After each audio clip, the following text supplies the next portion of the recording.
Prime Minister Narendra Modi raised a very interesting question in his recent conversations. He says why there are no agricultural mandis or agricultural markets in Kerala. Why are there no protest in Kerala? Why can't they start some protest in Kerala?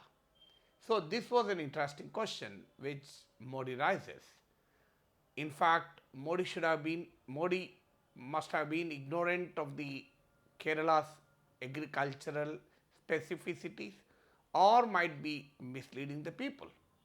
So the point here is Modi right? Yes, Modi is certainly right. There are no mandis in Kerala. Unlike in Bihar, there was no agricultural market committee laws enacted in Kerala by Kerala Assembly.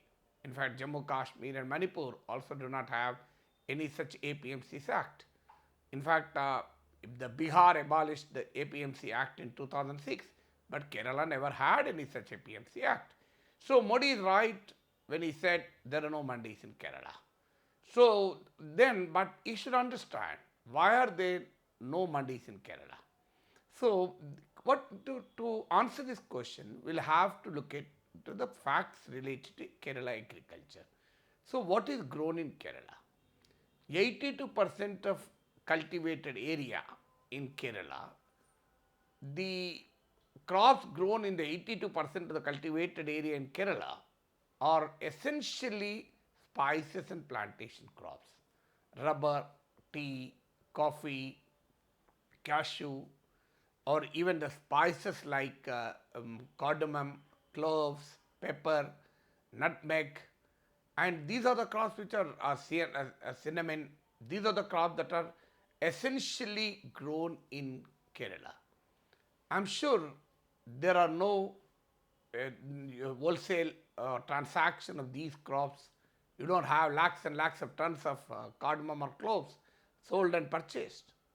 So, in fact, one of the yet another crop grown in Kerala is coconut. So, all these crops, coconut, pepper, cloves, cardamom, cinnamon, and cashew, the tea, coffee, they are essentially export-oriented crops. So, there are separate marketing channels for these crops. There are separate boards under the Ministry of Commerce, Government of India.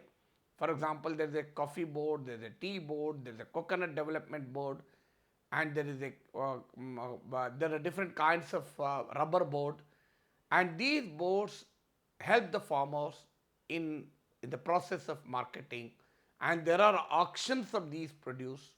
So there may not be agricultural markets as such, what we call as mandis, but these commercial crops, export-oriented crops, have their own marketing channels under the guidance of or under the leadership of these boards.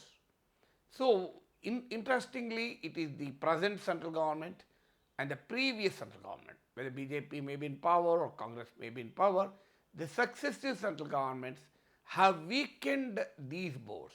There are no appointments to these boards. There are no funds given to these boards. In fact, in Telangana, there has been a big demand for a turmeric board. The Chief Minister K. Chandrasekhar Rao's daughter, Kalvakuntla Kavita, promised a turmeric board in 2014 elections, and she won from the Nizamabad Lok Sabha segment. In 2019 elections, it was a big issue, and the BJP defeated the TRS nominee and KCR's daughter, K. Kavita, essentially countering and questioning her on the setting up of the turmeric board. The BJP promised that it will set up a turmeric board within 7 weeks of winning within 7 days of winning the elections. Interestingly, no turmeric board has come so far, and the party now says we have set up some small chota level branch of spices board. So there is no need for a turmeric board. So successive governments have weakened these boards and thereby resorted to injustice to the farmers of Kerala. In fact, the successive governments have also entered into free trade agreements with other nations, thereby allowing cheaper agricultural imports from these nations. For example, India-ASEAN Free Trade Agreement. For example, the cheap import of cheap palm oil has destroyed the coconut oil sector economy in Kerala.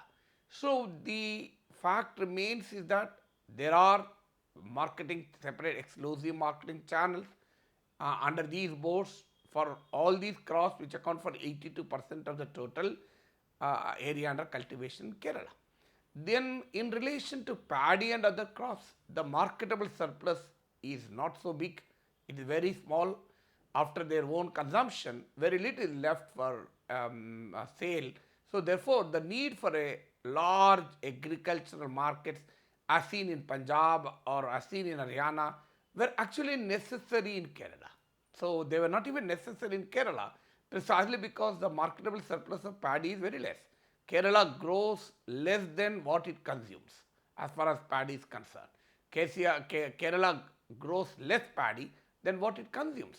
So it is a net buyer of paddy, not net trader of paddy. So this is the character of the Kerala agriculture. So ignoring this character of the Kerala agriculture, Prime Minister Modi says, why are there no markets? So you can't expect, and let me also tell you one more thing. Except for the dry coconut, no other crop grown in Kerala in a big way has an MSP declared by the Government of India.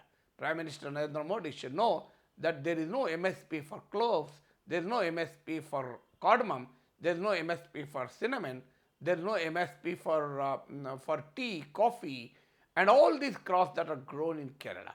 There is no MSP and there is no public procurement also. So why do governments procure? You should understand, government procures food grains and thereby distributes these food grains, paddy and wheat, through public distribution system. So you don't get a cardamom or ilachi or cloves through the ration cards. Do you get a cinnamon through the ration cards? Do you get tea powder or coffee powder through the ration cards? So when you do not get these commodities under the public distribution system, so obviously there will not be public procurement in it. You don't get cashews on your ration cards. So when there is no public distribution of these agricultural commodities, obviously there is no public procurement of that. When there is no public procurement and there is no MSP, where is the question of large agricultural markets? But still, as I already told you, there are exclusive markets for these commodities and there are auctions that take place. Interestingly, the Kerala type of agriculture is known for its cooperatives.